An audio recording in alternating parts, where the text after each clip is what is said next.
Факултетот за ликовни уметности при УКИМ Скопје годинава го одбележува 45-тиот јубилеј од неговото основање. По тој повод јас се наоѓам во Музеот на современа уметност, каде што се одржа и централниот настан, ќе има изложби, а сето тоа ќе биде проследено од нашите посетители кои што ќе дојдат во овој период токму тука.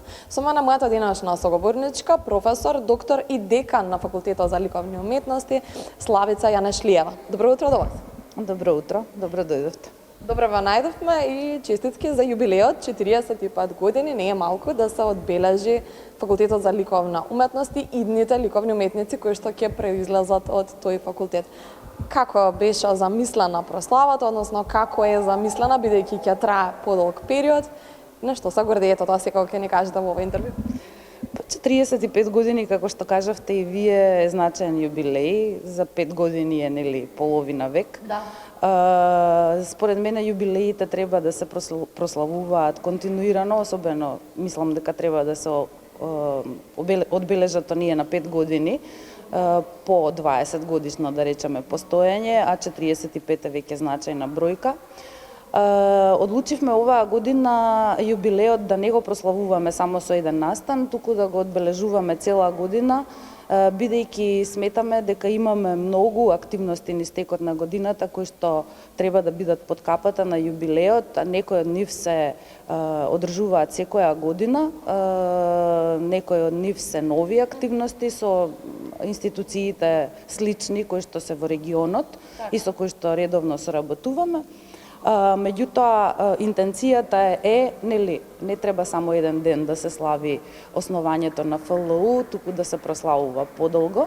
И ова беше изложбата во Музеот на современа уметност, отварањето беше главен централен настан, близу до официјалниот роден ден на факултетот, 31 март.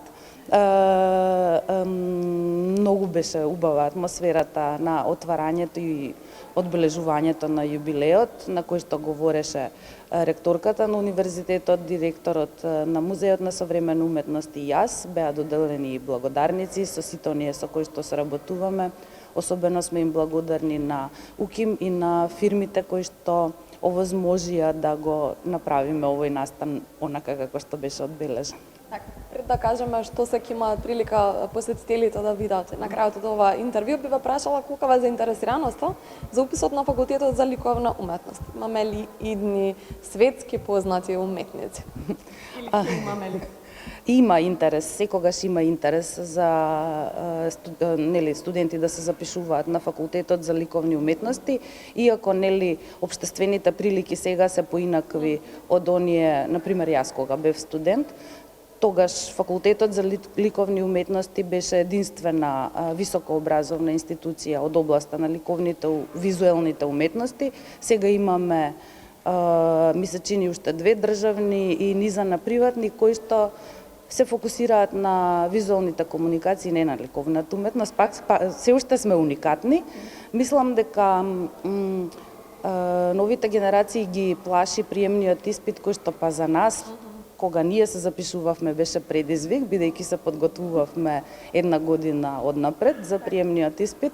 Сега овие генерации имаат матура, значи тоа им е оној момент кој што им е за плашење или за тресење. Меѓутоа, интерес секогаш имаме многу талентирана нација, визуелно и уметнички талентирана, да.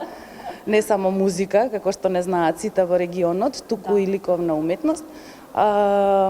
Со тоа што квотите се зголемени, за разлика од порано ги пополнуваме генерално квотите, меѓутоа еве сега во пролет почнуваме и со подготвителна настава, курсеви за цртање, кои што не се само за оние кои што сакаат да се запишат на факултетот, него и луѓе кои што сакаат да уживаат малку во настава со професионалец, така да ќе објавуваме на социјални мрежи, нека се пријават, а изложбава е прекрасен повод да дојдат и да видат како Факултетот се развива преку творештвото на наставниот кадар, почнувајќи нели од 80-тите години па се до сега. Така, накратко би ве прашала дали факултетот за ликовна уметност има соработка со други фирми, други институции, што по завршување на факултетот за ликовни уметности. Обично уметниците знаат без разлика дали се ликовни, музички уметници, стажот е многу битен, вработувањето понатаму, тоа е проблем децениски, знаете и вие, претпоставам, сте се соочила со такви предизвици.